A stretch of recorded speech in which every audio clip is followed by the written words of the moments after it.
Νομίζω ότι η εμπειρία του λοιμού, τόσο τραυματική εμπειρία του λοιμού, πέρασε στις επόμενες γενιές. Νομίζω ότι έφτασε τουλάχιστον μέχρι τη δικιά μας γενιά. Σύγχρονες έρευνες αποτιμούν ότι οι νεκροί από την πείνα στο πολεοδομικό συγκρότημα Αθηνών και Πειραιώς ήταν περίπου 40 με 45 χιλιάδες. Στην Αθήνα, όπως και σε κάθε ευρωπαϊκή πρωτεύουσα, δημιουργείται ένα δίκτυο τρόμου, ένα δίκτυο τόπων εγκλισμού, βασανισμού, θανάτωσης. Οι κατακτητές δεν θα μπορούσαν να πετύχουν τους στόχους τους αν δεν υπήρχε ο δοσυλλογισμός, αν δεν υπήρχε η συνεργασία. Το θέμα της μεταχείρισης των δοσυλλόγων από τη μεταπολεμική δικαιοσύνη είναι σε ένα πολύ θλιβερό κεφάλαιο. Στην ουσία δεν υπήρξε τιμωρία. Η πρώτη και μεγαλύτερη συνεισφορά της αντίστασης είναι ότι έσωσε το λαό από την πείνα. Όπως λέει και ο ύμνος, το τραγούδι του ΕΑΜ, το ΕΑΜ μας έσωσε από την πείνα, θα μας φέρει και τη λευτεριά. Είναι μηχανισμός που διαρκώς κρατάει ψηλά το φρόνημα. Αυτό είναι πάρα πολύ σημαντικό σε μια κατεκτημένη χώρα και σε μια κατεκτημένη πόλη. Μιλάμε το μεγαλύτερο λαϊκό κίνημα στην Ελλάδα, 20ου αιώνα.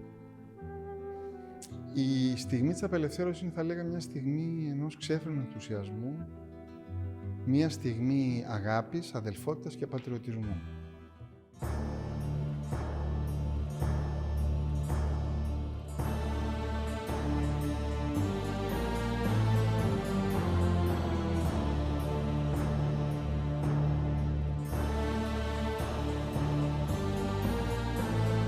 Τον Απρίλιο του 1941, μετά τις ηρωικές νίκες των ελληνικών δυνάμεων στο μέτωπο της Αλβανίας επί των Ιταλών, ο γερμανικός στρατός εισβάλλει στην Ελλάδα.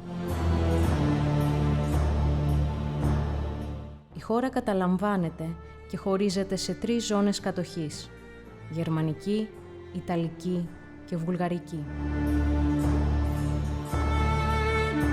Μια ολότελα καινούρια, ζωφερή πραγματικότητα ξεκινάει για την Αθήνα με καταστροφικές συνέπειες στην καθημερινότητα και την ζωή των κατοίκων.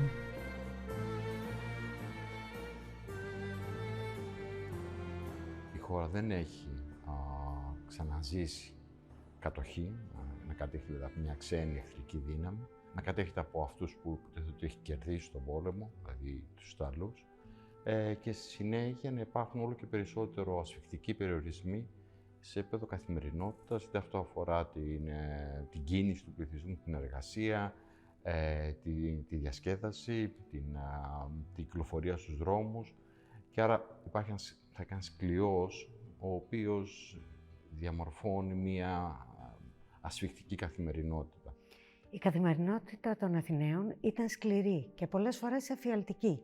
Δεν ήταν μόνο οι ελλείψεις σε τρόφιμα και σε βασικά είδη που παρουσιάστηκαν ήδη από τις πρώτες εβδομάδες της κατοχής, αλλά και οι περιορισμοί στη χρήση του νερού, της ηλεκτρικής ενέργειας και των καυσίμων, του γκαζιού που ήταν απαραίτητο για το καθημερινό μαγείρεμα.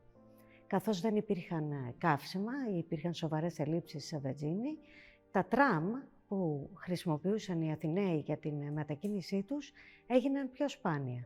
Έτσι σχηματίζονταν μεγάλες ουρές στις οποίες οι Αθηναίοι περίμεναν καθημερινά για να μετακινηθούν προς την εργασία τους. Δεν λειτουργούσαν οι δημόσιες υπηρεσίες, υπολειτουργούσαν, κλειστά ήταν τα σχολεία, τα πανεπιστήμια. Γενικά η καθημερινότητα των Αθηναίων ήταν πολύ δύσκολη. Αυτό που κυριαρχούσε ήταν ο καθημερινός αγώνας για την επιβίωση, ο οποίος απασχολούσε το μεγαλύτερο μέρος της ημέρας των Αθηναίων.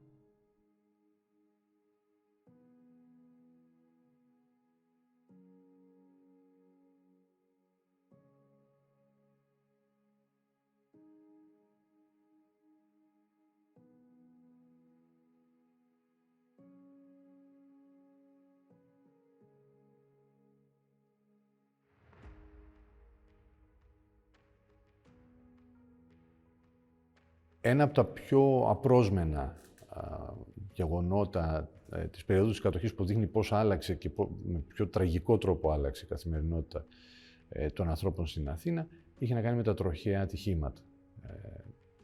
Το 1942, δεύτερη αιτία θανάτου στην Αθήνα, είναι τα τροχαία. Σε μια πόλη που όχι μόνο είχε πολύ λίγα αυτοκίνητα, αλλά και αυτά που υπήρχαν είχαν κατασχεθεί, επιταχθεί από τις δυνάμεις κατοχής, αλλά και τα ελάχιστα αυτοκίνητα που είχαν γλιτώσει της επίταξης δεν είχαν βενζίνη για να κινηθούν. Αν πάμε στο 1943, είναι ακόμη πιο εντυπωσιακό, γιατί τα τροχαία γίνονται η πρώτη αιτία θανάτου στην Αθήνα. Έχουμε σε αυτά τα 2 χρόνια 312 νεκρούς από τροχαία ατυχήματα, οπότε δείχνει τι αξία είχε η ζωή στο μυαλό των κατακτητών, την ευκολία δηλαδή με την οποία σκότωναν τους κατοίκους της κατεχόμενης πόλης, αδιαφορώντας πλήρως για τη ζωή τους, μεθυσμένοι Ιταλοί και Γερμανοί. Και βέβαια η εικόνα, γιατί έχουμε πολλές μαρτυρίες που μας το δείχνουν, ότι μετά από τον τραυματισμό κάποιου σε τροχαίο, οι Γερμανοί κατέβαιναν κάτω και τους εκτελούσαν για να μην έχουν περαιτέρω προβλήματα με τη διαχείριση ενός τραυματία από ένα τροχαίο.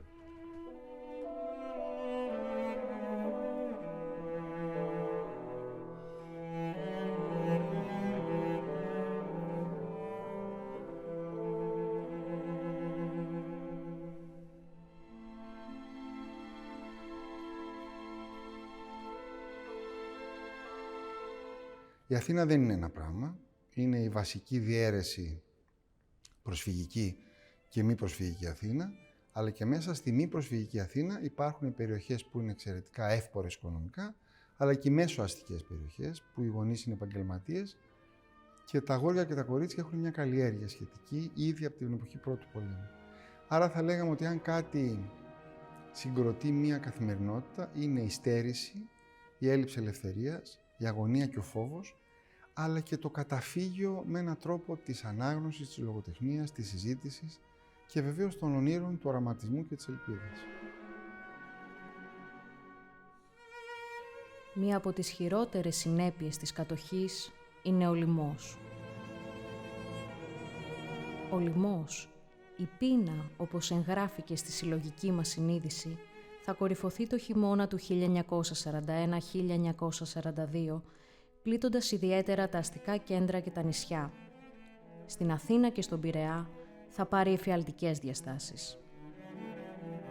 Πρόκειται για το χειρότερο λοιμό στην Ευρώπη σε κατεχόμενη χώρα κατά τη διάρκεια του Δευτέρου Παγκοσμίου Πολέμου.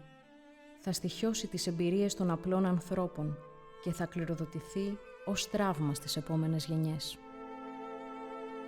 Ο κατοχικός λοιμός ήταν ένα φαινόμενο που είχε πάρα πολλές αιτίες που το προκάλεσαν.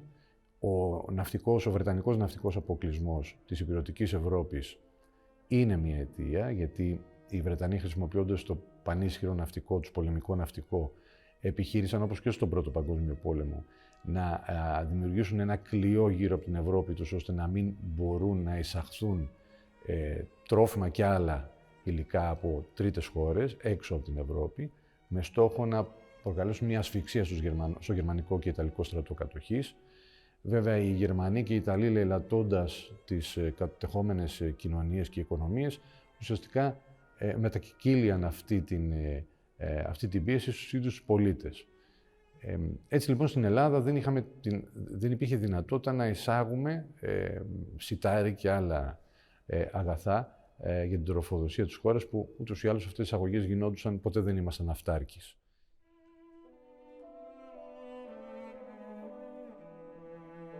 Ένας δεύτερος παράγοντας είναι η διαίρεση της χώρας στις ζώνες κατοχής και άρα η δημιουργία εσωτερικών συνόρων στην χώρα που εμποδίζουν το εμπόριο και την διακίνηση, μεταφορά των αγαθών. Επίσης, το γεγονός ότι ένα μέρος της χώρας, η Ανατολική Μακεδονία, έχει προσαρτηθεί στη Βουλγαρία και άρα η αγροτική παραγωγή της Ανατολικής Μακεδονίας και ειδικά το Κάμπο των Σερών δεν είναι διαθέσιμη για τον υπόλοιπο πληθυσμό.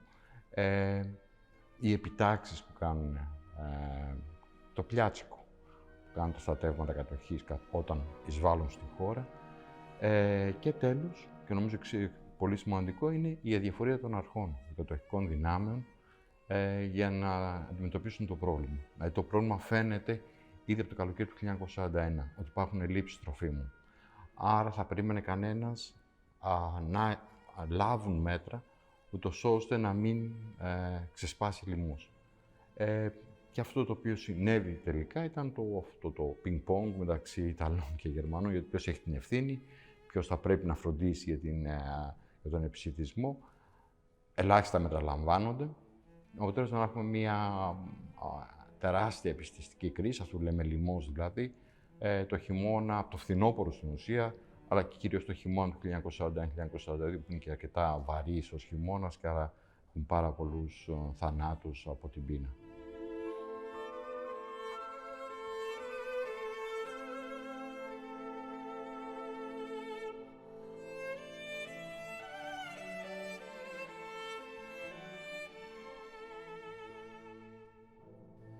Για να αντιμετωπιστούν οι συνέπειες του λοιμού, αναπτύχθηκαν μια σειρά από στρατηγικές επιβίωσης.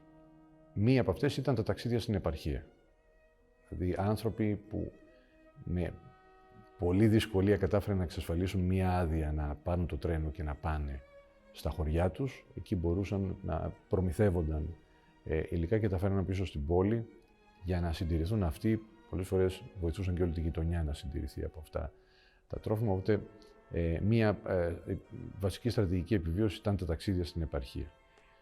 Πουλούσαν, για παράδειγμα, τα υπάρχοντά τους, ό,τι πολύτιμο διέθεταν, κοσμήματα, έπιπλα, ακόμα και τα ρούχα τους. Όταν αυτά δεν ήταν αρκετά για να τους εξασφαλίσουν την καθημερινή τροφή, έφταναν στην εκποίηση της προσωπικής τους περιουσίας. Εκποίηση σπιτιών, οικοπαίδων, αγροτεμαχίων, πουλούσαν με άλλα λόγια τα σπίτια τους. Υπολογίζεται ότι κατά τη διάρκεια της κατοχής άλλαξαν χέρια 300.000 ιδιοκτησίες για το 1/8 της προπολεμικής τους τιμής.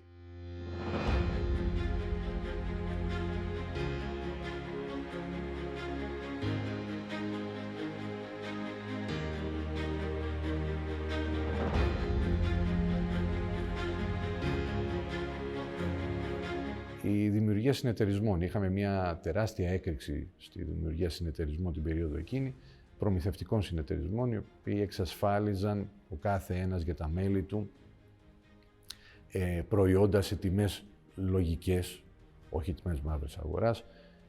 Και βέβαια τα συσίτια που δημιουργήθηκαν την περίοδο της κατοχής από διάφορους φορείς για να μπορέσουν με κάποιο τρόπο να βοηθήσουν να σταματήσει αυτή η εφιαλτική κατάσταση.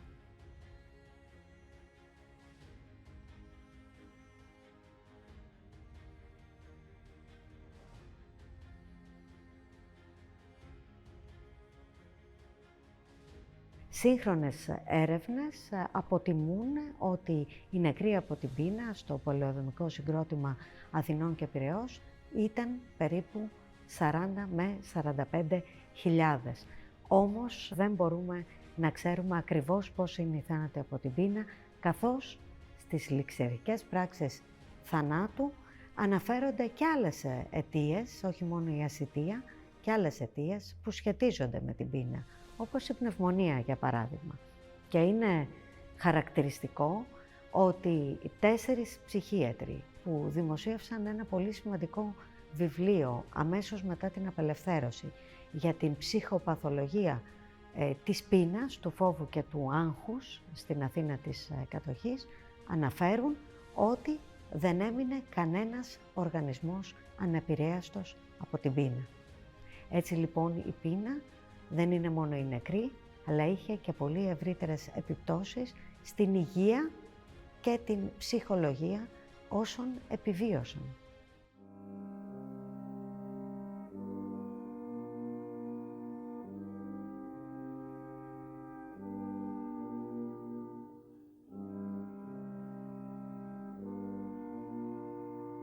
Νομίζω ότι η εμπειρία του λοιμού, τόσο τραυματική εμπειρία του λοιμού, πέρασε στις επόμενες γενιές. Νομίζω ότι έφτασε τουλάχιστον μέχρι τη δικιά μας γενιά, δηλαδή μέχρι τους ανθρώπους που θυμούνται τις αφηγήσεις των παππούδων ή των γιαγιάδων τους που έζησαν την περίοδο εκείνη.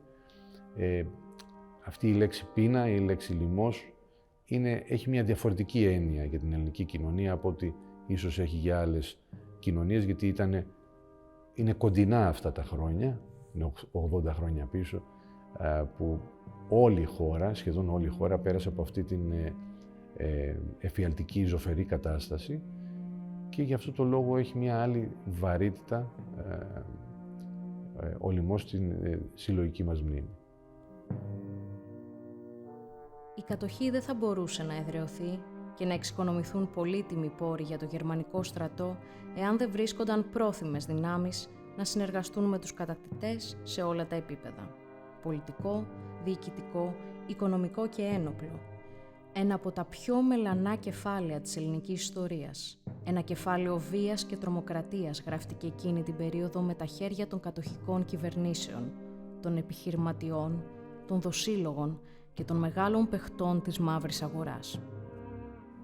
Το φαινόμενο της συνεργασίας είναι αρκετά εκτεταμένο και έχει πολλές διαστάσεις. Δηλαδή έχουμε πολιτική, οικονομική, ένοπλη συνεργασία, άρα κανένας θα πρέπει να εντοπίσει για ποια μορφή συνεργασίας ενδιαφέρεται, θέλει να ψάξει περισσότερο. Η πολιτική συνεργασία εμφανίζεται από την αρχή. Δηλαδή με την δημιουργία δοσύλλογης κυβέρνησης, αμέσως, αυτό έχει σημασία γιατί δίνει ένα μήνυμα στην κοινωνία, ότι η συνεργασία με τον κατακτητή δεν είναι πρόβλημα. Άρα, αμέσως, θα λέει κανένας, δημιουργείται ένα κλίμα ότι μπορούμε να συνεργαστούμε με τους κατακτητές.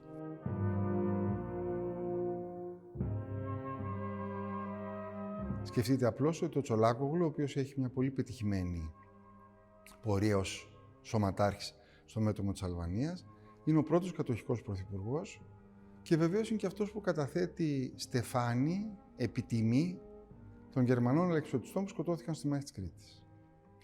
Δηλαδή εκεί μπαίνει μια πολύ σκληρή αντίφαση για το τι σημαίνει στρατός στην Ελλάδα. Εκεί ακυρώνει τη λαϊκότητά του και εκεί, αν θέλετε, μπαίνει επί τον τύπο των ύλων το τι θα κάνει ο κάθε αξιωματικός.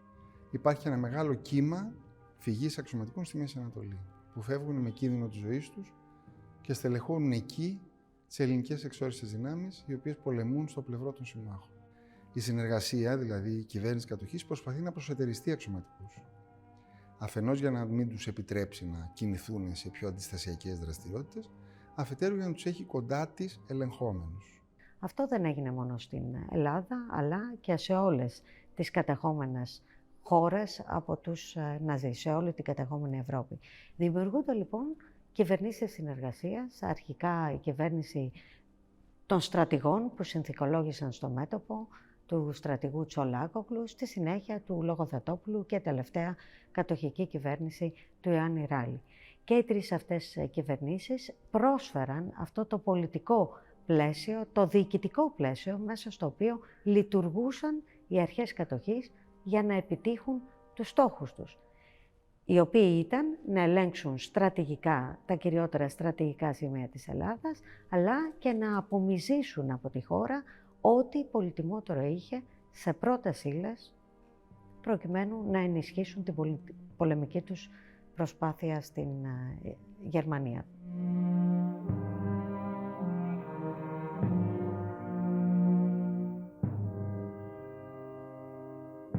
Στην Αθήνα, όπως και σε κάθε ευρωπαϊκή πρωτεύουσα, δημιουργείται ένα δίκτυο τρόμου, ένα δίκτυο τόπων εγκλισμού, βασανισμού, θανάτωσης. Έχουμε τα SS που εγκαθιστούν τα κεντρικά τους γραφεία στην οδό Μέρλιν 6 και γενικότερα στο οικονομικό τετράγωνο αυτό στο Κολονάκι.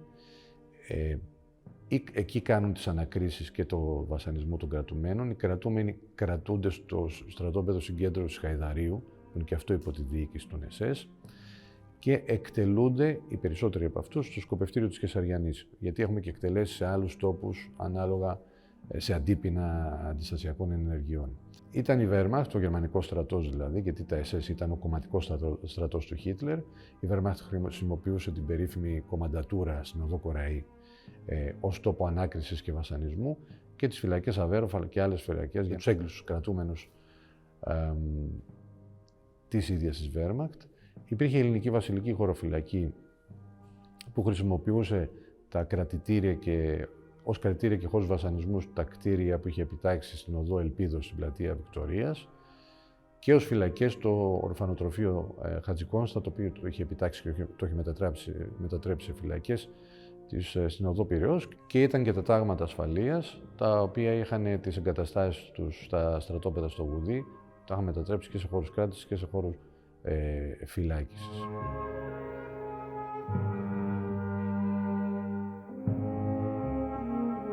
Αρχικά υπάρχουν οι προπολεμικές φασίζουσες οργανώσεις, οι οποίες θεωρούν ή έχουν ιδεολογική συγγένεια με την ναζιστική ιδεολογία. Είναι, για παράδειγμα, η οργάνωση ΕΣΠΟ, η οποία διενεργεί στρατολογία για λογαριασμό των κατακτητών και στέλνει εργάτες στα ναζιστικά εργοστάσια. Είναι, για παράδειγμα, η φασιστική οργάνωση 3Ε, η οποία προμηθεύει, θα λέγαμε, τους κατακτητές συνεργάτες, πρόθυμους συνεργάτες. Αυτό το οποίο ονομάζει ο Δημήτρης Γλινός, ο γνωστός παιδαγωγός, τα ιδιωτελή καθάρματα, τα οποία πρόθυμα συνεργάζονται για δικό τους όφελος με τους κατακτητές.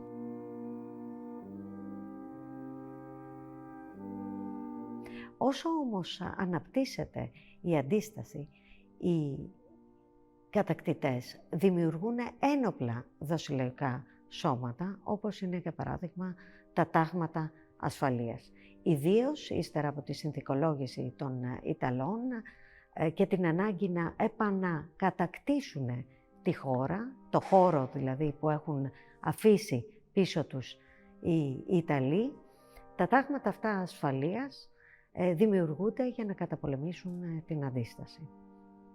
Εξοπλίζονται από τους Γερμανούς, από τους κατακτητές, είναι γερμανοντημένοι, ντύνονται από τους κατακτητές και εξορμούν μαζί με τις δυνάμεις των κατακτητών για να καταπολεμήσουν την αντίσταση είτε μέσα στον αστικό ιστό είτε στην ύπαιθρο. Είναι ένας σαφώς προδοτικός οργανισμός και μηχανισμός.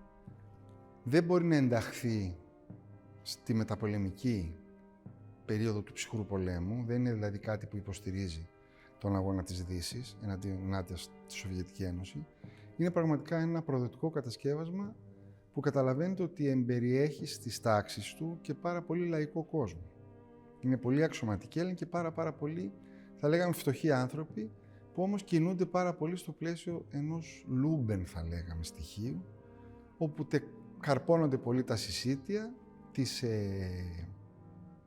τα λάφυρα, και να πούμε βεβαίως ότι τα τάγματα ασφαλείας, τα αθηναϊκά, όπου επιχείρησαν εκτός Αθηνών, υπήρξαν πολύ σκληρότερα, πολύ πιο καταστροφικά και με πολύ περισσότερα λάφυρα από τα τοπικά τάγματα, στο Αγρίνιο για παράδειγμα. Οι ελληνικές δυνάμεις που συνεργάστηκαν ένοπλα με τις αρχές κατοχής ενεργούσαν σε διάφορα επίπεδα με στόχο την εξασφάλιση, την τήρηση της τάξης και ουσιαστικά την αιματηρή καταστολή του αντιστασιακού κινήματος και κάθε αντιστασιακής ενέργειας. Είχαμε έρευνες σε σπίτια που γινόντουσαν νύχτες, μετά από καταδόσεις συγκεκριμένων σε ποια σπίτια μπορεί να κατοικούν μέλη του άνθρωποι που ανήκαν στο ΕΑΜ. Είχαμε μάχες σε προσπάθειες και των Γερμανών αλλά και των ελληνικών δυνάμεων ασφαλείας να προωθηθούν σε ύποπτες, να διεισδύσουν σε ύποπτες, στις ύποπτες συνοικίες που ήταν τα αιαμικά προπύργια που σχεδόν πάντα ήταν προσφυγικές συνοικίες των Μικρασιατών προσφύγων του 22, τα προπύργια του ΕΑΜ στην Αθήνα και τον Πειραιά.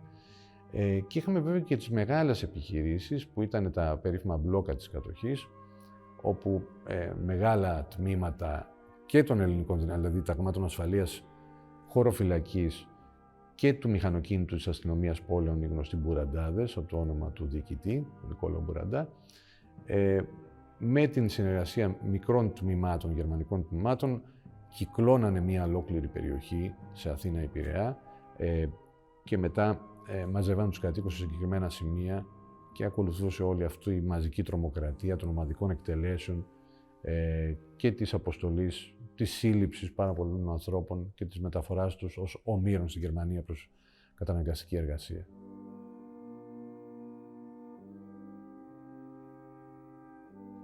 Το αν ήταν κρίσιμη ή όχι η συνεργασία με τους ταγματασφαλίτες και γενικότερα με το ένοπλο και μη ένοπλο κομμάτι των Ελλήνων που συνεργάστηκε για την παραμονή των Γερμανών στην Ελλάδα, θα λέγαμε ότι ήταν κρίσιμο σε επίπεδο πολλαπλασιασμού του φόβου, περιορισμού των γερμανικών μονάδων που χρειαζόταν στην Ελλάδα, κυρίως όμως θα έλεγα ότι ήταν κρίσιμο για τον έλεγχο της Αθήνας και του Πειραιά. Διότι η διασπορά των ταγμάτων ασφαλείας ήταν πολύ μεγάλη. Σκεφτείτε πολύ απλά ότι στις συγκρούσεις τους με τον Ελλάς Αθηνών, γιατί με αυτόν συγκρουστήκανε. Ο Ελλάς Αθήνας δεν είχε κάποια στιγμή να μπορέσει να ησυχάσει, ενώ τα τάγματα ασφαλείας σιτίζονταν και κοιμόντουσαν στα στρατόπεδά τους. Δηλαδή ήταν μια πολύ άνηση μάχη μεταξύ τους. Δεν μπορεί να το εξισώσει σε καμία περίπτωση κάποιος. Και καθοριστική ήταν ακριβώς για τον πολλαπλασιασμό του φόβου. Και πάντοτε, όταν ένας πόλεμος δείχνει ότι βαίνει προς το τέλος του, οι λαϊκές αντιδράσεις είναι πολύ πιο έντονες και η λαϊκή ανησυχία και η ελπίδα έχει πολλαπλασιαστεί. Άρα εκείνη τη στιγμή η δράση των ταγμάτων ήταν πολύ καθοριστική για να μπορέσουν να διατηρήσουν το φόβο στην Αθήνα και να καταπιέσουν κάθε είδους αντίδραση λαϊκή.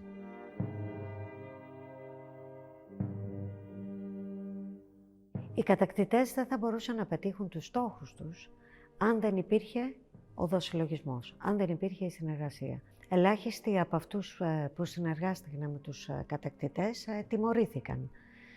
Οι δοσύλλογοι, για να το πούμε μια λαϊκή έκφραση, έπεσαν στα μαλακά. Ξεπλήθηκαν στην κολυμβήθρα της εθνικοφροσύνης. Οι περγαμηνές που είχαν στον αντικομμουνιστικό αγώνα κατά τη διάρκεια των Δεκεμβριανών και κατά τη διάρκεια του εμφυλίου που ακολούθησαν, μετρούσαν περισσότερο από τη συνεργασία με τους κατακτητές. Το θέμα της μεταχείρισης των δοσυλλόγων από τη μεταπολεμική δικαιοσύνη είναι σε ένα πολύ θλιβερό κεφάλαιο. Στην ουσία δεν υπήρξε τιμωρία. Ήδη από την πρώτη μεγάλη δίκτυα, η λεγόμενη μεγάλη δίκτυα δοσυλλόγων που αφορούσε τα μέλη των κυβερνήσεων, των δοσυλλογικών κυβερνήσεων, υπάρχει μια χαρακτηριστική επίοικια και ευνοϊκή μεταχείριση. Πάρα πολλοί πολιτικοί πηγαίνουν στο δικαστήριο να καταθέσουν και γίνονται μάρτυρες της υπεράσπισης των κατηγορουμένων των δοσυλλόγων υπουργών και πρωθυπουργών. Και αυτή η στάση, η ευνοϊκή μεταχείριση, δεν αφορά μόνο την ηγεσία, δηλαδή τις κυβερνήσεις και τους υπουργούς, αλλά αφορά συνολικά όσους συνεργάστηκαν με τους Γερμανούς, ακόμα και τα τάγματα ασφαλείας, τους αξιωματικούς τους κτλ. Οι οποίοι θα έκαναν πέφτουν στα μαλακά. Έχουμε τις δίκες των δοσυλλόγων που γίνονται από το 1945 μέχρι το 1949. Γίνονται βέβαια υπό καθεστώς εμφύλιας σύγκρουσης. Οι πρώτες δίκες του 1945, αμέσως μετά τα Δεκεμβριανά και σε καθεστώς αυτό που λέμε λευκή τρομοκρατία, δηλαδή διώξεων των αριστερών πολιτών από το οργανωμένο κράτος αλλά και από τις παραστρατιωτικές οργανώσεις δεξιάς. Είναι ξεκάθαρα πολιτικές δίκες. Είναι πολύ καθαρό ότι είναι η δικαστική εξουσία είναι σε μια διατεταγμένη υπηρεσία απαλλαγής και αθώωσης των ανθρώπων που κατηγορούνται ως συνεργάτες του κατακτητή. Και αυτό βέβαια μπορούμε να το δούμε σε όλα τα ειδικά δικαστήρια της χώρας, αλλά κυρίως στα δύο μεγαλύτερα, της Αθήνας και του Πειραιά, όπου οι απαλλαγές φτάνουν, δηλαδή οι άνθρωποι που μηνύθηκαν, αλλά το Δικαστικό Συμβούλιο έκρινε ότι δεν στοιχειοθετείται κατηγορία εναντίον τους και άρα τους απάλλαξε πριν, χωρίς να πάνε καν σε δίκη, είναι της τάξης του 80-85%. Και βλέπουμε χαρακτηριστικά ότι αυτοί που τελικά τιμωρήθηκαν είναι κάτι λιγότερο από το 2% αυτών που μηνύθηκαν. Άρα καταλαβαίνουμε, αλλά και αυτοί που τιμωρήθηκαν μετά με χάρες που έδινε ο Έλληνας βασιλιάς και ο Υπουργός Δικαιοσύνης, αποφυλακίζονταν πάρα πολύ σύντομα.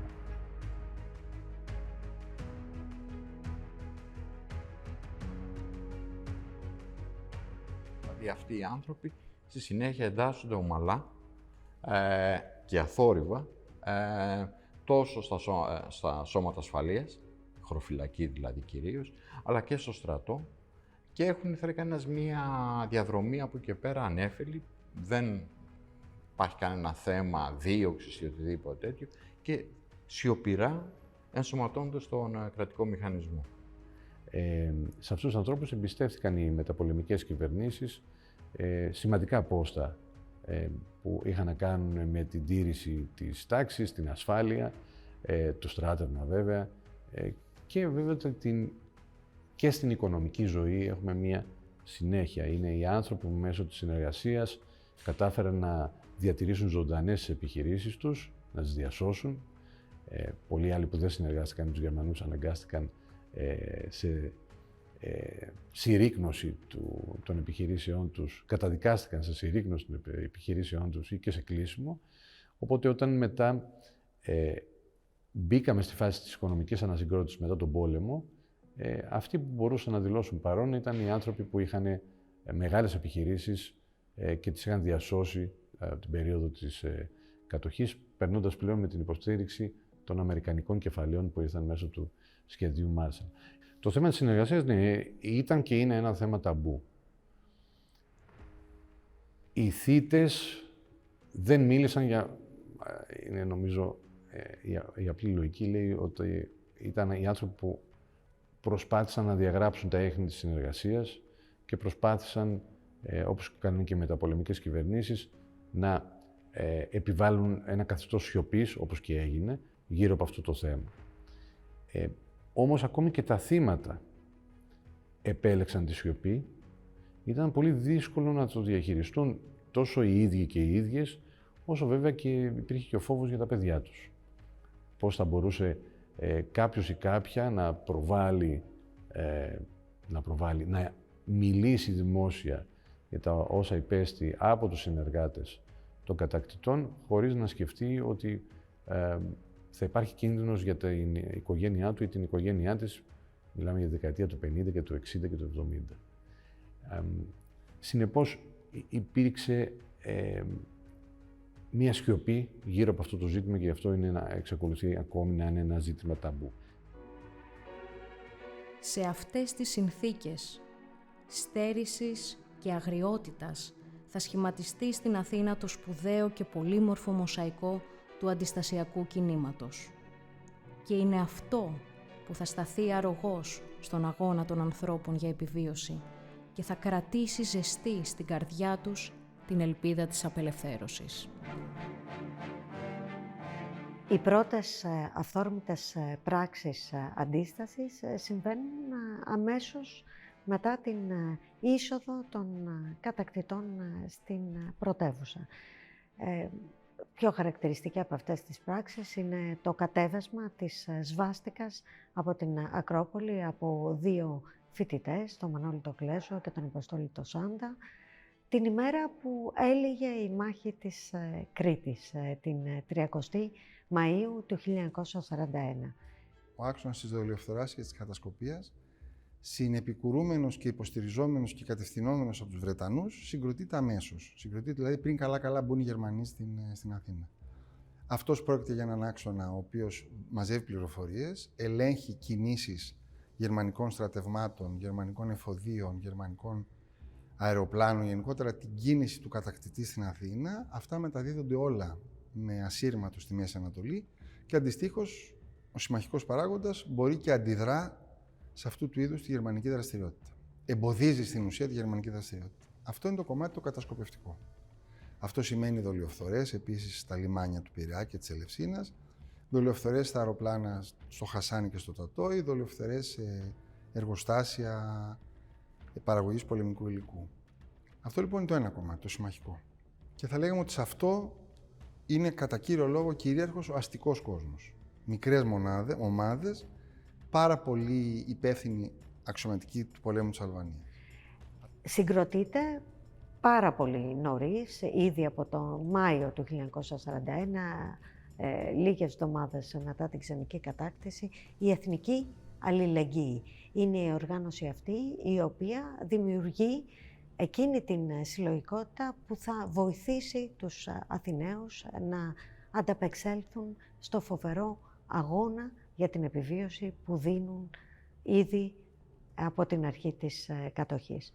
Το Σεπτέμβριο του 1941 συγκροτείται η μαζικότερη αντιστασιακή οργάνωση, το ΕΑΜ, 27 Σεπτεμβρίου του 1941, με πρωτοβουλία του Κομμουνιστικού Κόμματος και την συμμετοχή άλλων μικρότερων οργανώσεων.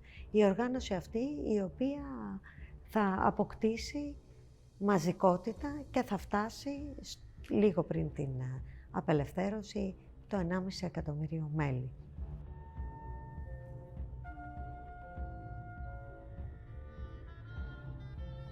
Αυτό είναι ένα πολυπληθές σχήμα αντιστασιακό, βασίζεται με έναν τρόπο στους πρόσφυγες.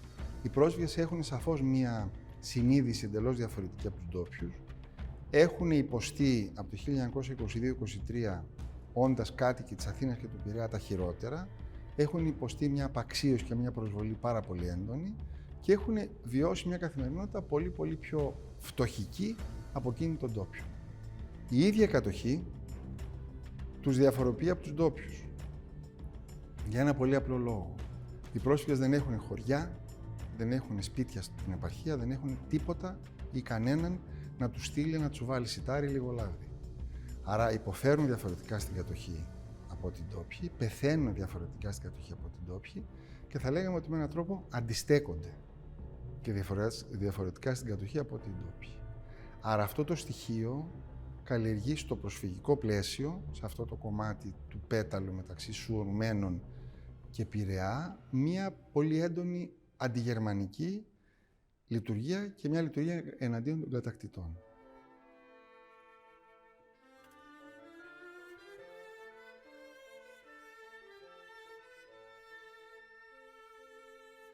Η κοινωνική γεωγραφία, στο πούμε έτσι, του αντιστασιακού κινήματος και κυρίως του ΕΑΜ, αντανακλά και τις μεγάλες ανατροπές που συντελούνται στα χρόνια της κατοχής. Έχουμε τρεις ομάδες, πληθυσμιακές ομάδες, κοινωνικές ομάδες, οι οποίες από το περιθώριο της πολιτικής ζωής μπαίνουν στο επίκεντρο, παίρνουν πρωταγωνιστικό ρόλο, είναι οι γυναίκες, είναι η νεολαία και είναι οι μικρασιάτες πρόσφυγες του 22. Μέσα από την αντίσταση και κυρίως μέσα από το ΕΑΜ διεκδικούν έναν καινούριο ρόλο στη μεταπολεμική Ελλάδα και είναι μαζική και εντυπωσιακή η συμμετοχή τους και πολύ ουσιαστική βέβαια στην ανάπτυξη, όχι μόνο στη μαζικοποίηση, αλλά και στη μαχητικότητα του ΕΑΜικού αντιστασιακού κινήματος.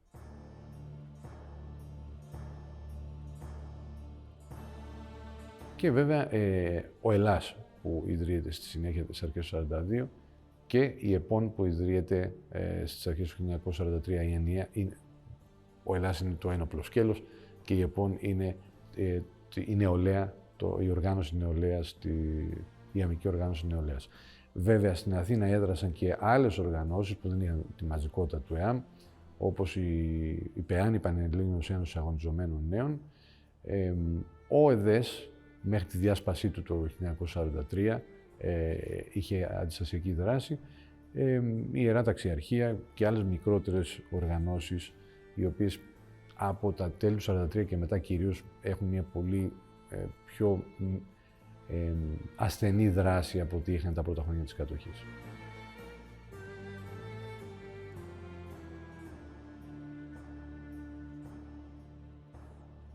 Η πρώτη και μεγαλύτερη συνεισφορά της αντίστασης είναι ότι έσωσε το λαό από την πείνα. Όπως λέει και ο ύμνος, το τραγούδι του ΕΑΜ, το ΕΑΜ μας έσωσε από την πείνα, θα μας φέρει και τη λευτεριά. Άρα οργανώνει το ΕΑΜ μέσα από τις συλλογικότητες τις οποίες δημιουργεί την επιβίωση των κατοίκων. Δημιουργεί λοιπόν δημιουργεί συλλογικότητες, συνεταιρισμούς, οι οποίοι διεκδικούν τη διανομή τροφίμων και από τους κατακτητές αλλά και από την κατοχική κυβέρνηση. Συμμετέχει το ΕΑΜ στα συσίτια και φροντίζει για την δίκαιη διανομή του συσιτίου και διεκδικεί, παλεύει ενάντια στη τρομοκρατία των κατακτητών. Αργότερα μάλιστα το φθινόπωρο του 1943 έχουμε μια συντονισμένη επιχείρηση ανοίγματος αποθηκών από τις δυνάμεις του ΕΛΑΣ και την υποδειγματική, όπως αναφέρεται, διανομή των τροφίμων. Ήταν αποθήκες όπου μαυραγορείτες κρύβαν τα τρόφιμα, τη διανομή τροφίμων στους κατοίκους της πόλης, και είναι και πολύ χαρακτηριστικό ότι η αστυνομία δεν επεμβαίνει σε πάρα πολλές περιπτώσεις για να διαλύσει αυτή τη διανομή, γιατί είναι ηθικά κατοχυρωμένη συνειδήσεις των πολιτών.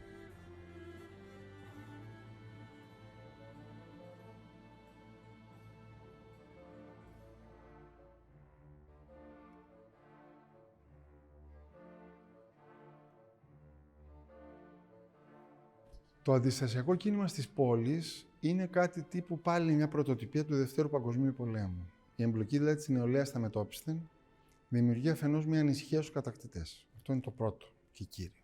Δεύτερο, είτε βάφοντας στους τοίχους συνθήματα εναντίον των κατακτητών, είτε μοιράζοντας προκηρύξεις εναντίον των κατακτητών, είτε τυπώνοντας αντιστασιακές εφημερίδες, λειτουργεί σαν ένα μηχανισμός που διαρκώς κρατάει ψηλά το φρόνημα. Αυτό είναι πάρα πολύ σημαντικό σε μια κατεκτημένη χώρα και σε μια κατεκτημένη πόλη. Η έννοια του φρονήματος αντικατοπτρίζει την αδυναμία των κατακτητών να κυριαρχήσουν απολύτως στην πόλη, φτιάχνει σε αυτούς μια απειλή ενός διαρκούς ελοχεύοντος κινδύνου και από την άλλη μεριά αλληλοϊποστηρίζει ηθικά τους κατακτημένους πολίτες, άντρες, γυναίκες, αγόρια και κορίτσια.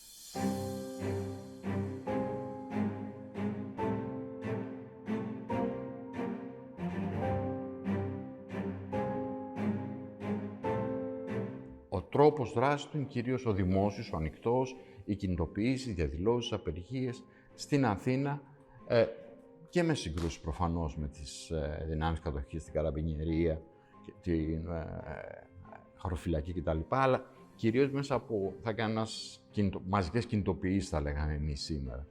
Από το φθινόπωρο του 1943 αλλάζουν τα πράγματα, γιατί ακριβώς εμφανίζονται τα τάγματα ασφαλείας και το ΕΑΜ μεταφέρει τη δράση του από τους χώρους εργασίας και από τους δρόμους της Αθήνας στις συνοικίες. Και άρα, αυτή είναι η μεγάλη αλλαγή που σημειώνεται στα χρόνια της κατοχής. Το ΕΑΜ μετατρέπεται σε δύναμη υπεράσπισης των συνοικιών που βέβαια που ελέγχει, απέναντι στην κατοχική εξουσία. Απέναντι στα τάγματα ασφαλείας, τους Γερμανούς που προσπαθούν να ανακτήσουν τον έλεγχο των συνοικιών, το ΕΑΜ εμφανίζεται εκεί πέρα να οργανώνει πολύ τον κόσμο σε βάση στις συνοικίες της Αθήνας, ειδικά τις πιο λαϊκές. Η αντίσταση στην Αθήνα και τον Πειραιά έλαβε κάθε δυνατή μορφή, από διαδηλώσεις, απεργίες, κινητοποιήσεις, περικυκλώσεις κυβερνητικών κτηρίων και καταλήψεις κυβερνητικών κτηρίων. Ένα πολύ μεγάλο αριθμό παράνομου τύπου, εφημερίδες που τυπώνονταν από τις αντιστασιακές οργανώσεις ήταν πάρα πολλές, προσπαθούσαν να σπάσουν το μονοπόλιο της ενημέρωσης που κατήχαν βέβαια που είχαν οι δυνάμεις κατοχής και να επικοινωνήσουν τόσο το τι γινόταν στα μεγάλα μέτωπα του πολέμου, όσο και τα κατορθώματα της εγχώριας αντίστασης. Ήταν βέβαια τα δίκτυα διαφυγής, οι οργανώσεις που βοηθούσαν πολίτες και κυρίως στρατιωτικούς να διαφύγουν στη Μέση και Εβραίους να διαφύγουν στη Μέση Ανατολή. Ήταν τα δίκτυα κατασκοπίας και αντικατασκοπίας, πολίτες και στρατιωτικοί οι οποίοι έφερναν εδώ ασυρμάτους, συνέλεγαν πληροφορίες και τις μετέδιδαν στις συμμαχικές δυνάμεις. Η αντιστασιακή δράση στην πόλη πήρε κάθε δυνατή μορφή και βέβαια στο τέλος της κατοχής και το ένοπλο κομμάτι, δηλαδή την ανάπτυξη του Ελλάς τον τελευταίο χρόνο της κατοχής στην Αθήνα και τον Πειραιά, με στόχο κυρίως τους Έλληνας συνεργάτες των κατακτητών και όχι τους ίδιους κατακτητές, για να μην δίνεται λαβή για μαζικά αντίπεινα απέναντι στον άμαχο πληθυσμό. Κάλυψε λοιπόν όλη τη δυνατή γκάμα το ελληνικό αντιστασιακό κίνημα στα χρόνια της κατοχής.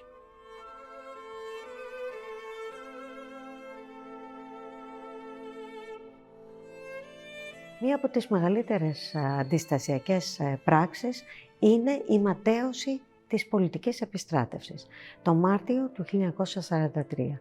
Είναι η πρώτη φορά που το ΕΑΜ εμφανίζεται μαζικά με τις οργανώσεις του στην Αθήνα και η ΕΠΟΝ κάνει την πρώτη της εμφάνιση, η νεολαία δηλαδή του ΕΑΜ, και παρόλο που έχουν απέναντί τους τα ιταλικά τεθωρακισμένα και τις δυνάμεις της αστυνομίας, το μηχανοκίνητο του Μπουραντά, διαδηλώνουν ενάντια στην πολιτική επιστράτευση, εισβάλλουν μέσα στο Υπουργείο Εργασίας και καίνε τους καταλόγους της επιστράτευσης και τα καταφέρνουν. Ήταν ο μεγάλος αγώνας που δόθηκε για να μην επεκταθεί η ζώνη κατοχής, η βουλγαρική ζώνη κατοχής και στην Κεντρική Μακεδονία, γιατί αυτό σημαίνει ότι υπήρχε κίνδυνος να εισέλθουν τα βουλγαρικά στρατεύματα στη Θεσσαλονίκη. Οι μνήμες των Βαλκανικών πολέμων ήταν ακόμη νοπές. Η είσοδος των Βουλγάρων στη Θεσσαλονίκη ήταν μια τεράστια απειλή για την ελληνική κοινωνία. Αυτό το ΕΑΜ οργάνωσε τη μεγαλύτερη και πλέον αιματηρή διαδήλωση της κατοχής στις 22 Ιούλιου του 1943. Ήταν όλοι αυτοί οι αγώνες που δόθηκαν για να μπορούν οι εργαζόμενοι να διατηρήσουν ένα κομμάτι της αγοραστικής τους δύναμης, είτε μέσω της αμοιβής τους, είτε της χρηματικής αμοιβής, είτε της αμοιβής σε είδος.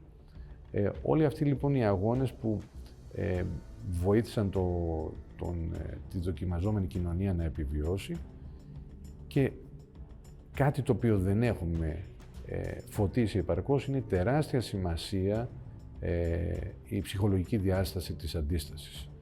Δηλαδή αυτό το δίχτυ προστασίας που είπα και νωρίτερα, που απλώθηκε και για να προστατεύσει την ελληνική κοινωνία, ένα δίχτυ προστασίας που βοήθησε στην ανάταση των ανθρώπων σε αυτή την απόλυτα ζωφερή πραγματικότητα που ζούσανε. Η ψυχολογική ανασυγκρότηση της προσωπικότητας ήταν κάτι πάρα πολύ σημαντικό για την επιβίωση. Και άρα θα λέει κανένας, αυτό που λέμε ΕΑΜ δεν απλά ένα αντιστασιακό κίνημα. Μιλάμε για το μεγαλύτερο λαϊκό κίνημα στην Ελλάδα του 20ου αιώνα. Από πλευράς μαζικότητας, μαχητικότητας, φρονήματος, δεν μπορεί να συγκριθεί με τίποτα που έχει προηγηθεί, αλλά και με τίποτα που ακολούθησε. Γι' αυτό και ώρας έχει περάσει τόσο πολύ στη μνήμη των ανθρώπων, των προηγούμενων γενιών, ότι δεν είναι ζωή, το ΕΑΜ, η συμμετοχή του στην αντίσταση, σαν, θα λέει κανένας, το πιο σημαντικό κομμάτι της ζωής τους. Στις αρχές του φθινοπόρου του 1944, ο γερμανικός στρατός ξεκινά την αποχώρησή του από την Ελλάδα. Η προέλαση του κόκκινου στρατού προς τη Δύση απειλεί να αποκόψει τα γερμανικά στρατεύματα στα Βαλκάνια.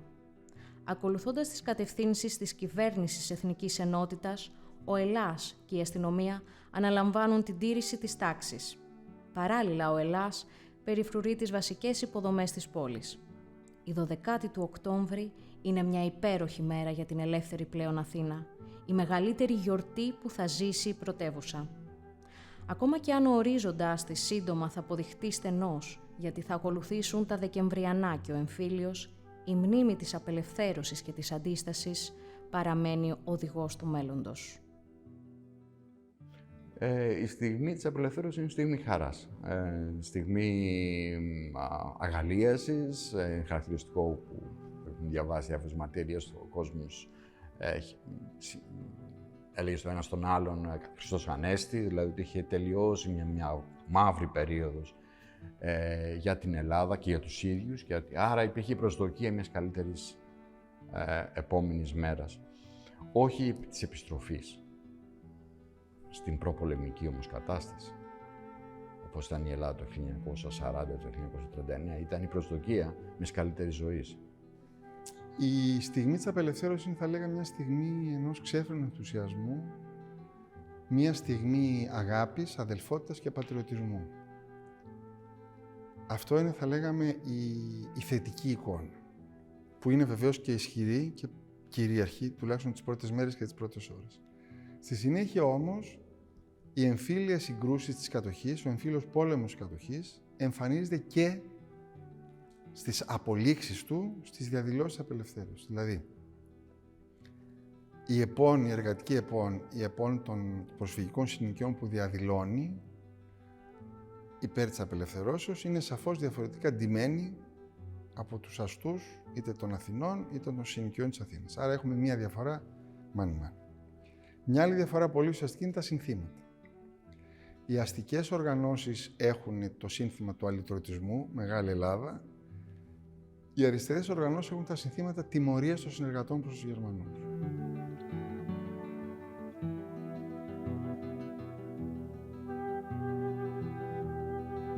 Από τη μία μεριά λοιπόν υπάρχουν οι δυνάμεις της αντίστασης και από την άλλη οι παλαιές πολιτικές δυνάμεις, ο παλαιός αστικός πολιτικός κόσμος, ο οποίος έρχεται με τα βρετανικά όπλα, μαζί με τους Βρετανούς και σαν να μην πέρασε μια μέρα θέλει να συνεχίσει την εξουσία του από εκεί που την είχε αφήσει. Αυτές λοιπόν οι δύο δυνάμεις, οι δυνάμεις της αντίστασης και ο παλαιός πολιτικός κόσμος, θα συγκρουστούν πολύ σύντομα, 2,5 μόλις μήνες μετά την απελευθέρωση της Αθήνας, στη μάχη της Αθήνας τα Δεκεμβριανά.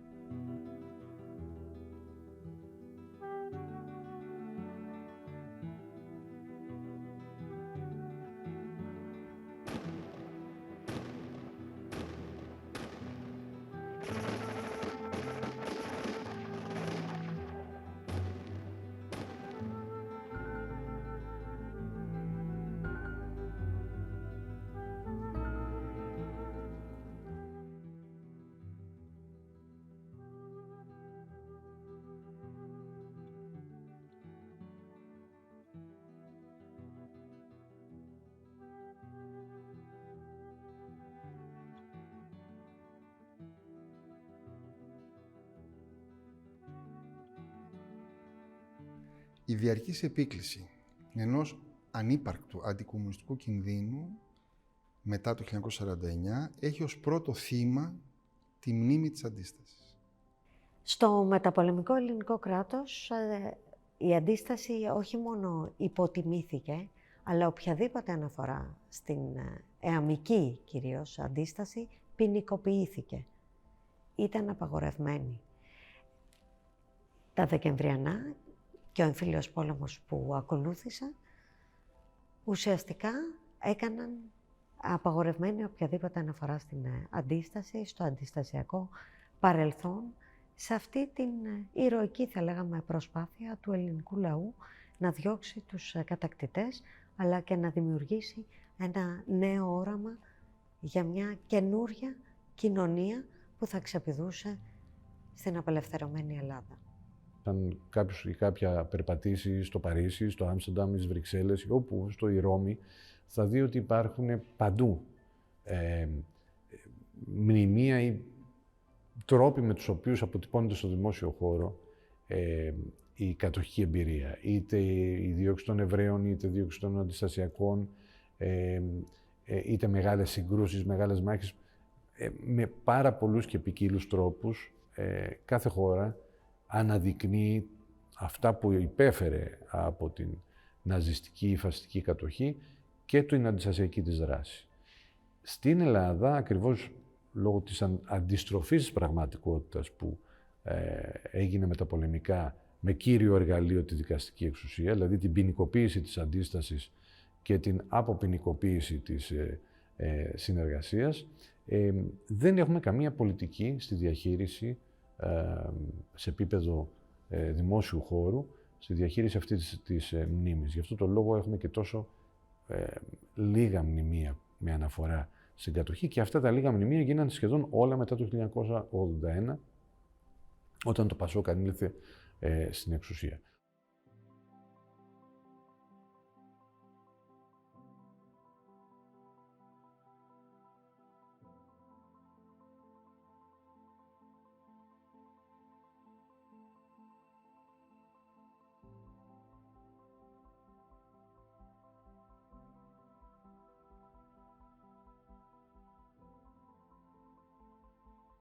Μέσα σε αυτό το πλαίσιο που μιλούσαμε για μνημιακό έλλειμμα και μνημονικό έλλειμμα, εντάσσεται και ο μη εορτασμός της απελευθέρωσης Αθήνας. Γιορτάστηκε από το 2015 μέχρι το 2019, μετά σταμάτησε να γιορτάζεται. Θα γιορταστεί ξανά τώρα στα 80 χρόνια, μόνο όμως από το Δήμο των Αθηναίων, όχι από τους υπόλοιπους φορείς, και αυτό είναι σημαντικό. Αυτό μας δείχνει ότι οι πόλεμοι ως στρατιωτικές επιχειρήσεις, κάποια στιγμή ξέρουμε πότε σταματάνε, όμως ως πόλεμοι της μνήμης διαρκούν πολύ περισσότερο. Για πάρα πολλές δεκαετίες η περίοδος κατοχής και της αντίστασης και του εμφυλίου ήταν, θα λέγαμε, ένας αμαύρο κουτί, ένας δεν ήξερε τι είχε γίνει, καλύτερα προτιμούσαμε να μην συζητάμε για αυτά, καλύτερα να σωπαίνουμε. Αυτό έχει αλλάξει. Αυτό είναι κέρδος. Δηλαδή το γεγονός ότι έχουμε πλέον πάρα πολλές μελέτες για τη δεκαετία του 1940. Ξέρουμε σε βάθος πάρα πολλά θέματα. Έτσι. Υπάρχουν πλέον μελέτες, έχουν συνέδρια, άρθρα κτλ. Άρα για κάποιον που θέλει να καταλάβει τι έγινε στα χρόνια της δικτατορίας, το πραξικόπημα, δεν μπορεί να καταλάβει αν δεν γνωρίζει ότι έχει προηγηθεί στη δεκαετία του 1940. Άρα, από αυτήν την άποψη, βοηθά να αντιληφθούμε καλύτερα την ιστορία μας και άρα τον εαυτό μας, την ιστορία, θα λέγαμε, του συλλογικού εαυτού.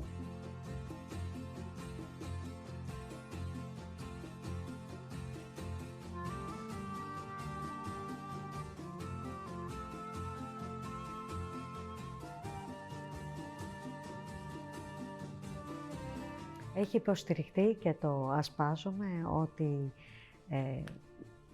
εξετάζοντας το παρελθόν μπορούμε να κατανοήσουμε το παρόν και να σχεδιάσουμε το μέλλον. Είναι λοιπόν σημαντικό να σκύψουμε πάνω σε αυτά τα γεγονότα της κατοχής αλλά και της απελευθέρωσης, να δούμε με ποιον τρόπο οι άνθρωποι εκείνης της εποχής αντιμετώπιζαν τις δυσκολίες, τον αγώνα για την επιβίωση, πώς διεκδικούσαν απέναντι στα όπλα των κατακτητών καλύτερες συνθήκες ζωής, πώς διεκδικούσαν την ίδια τους την ύπαρξη και να ξαναβρούμε τρόπο να δρούμε συλλογικά. Γιατί αυτό που θριάμβευσε, αυτό που είναι ουσιαστικά η αντίσταση, είναι ένας θρίαμβος της συλλογικότητας απέναντι στον ατομισμό, απέναντι στις ατομικές λύσεις.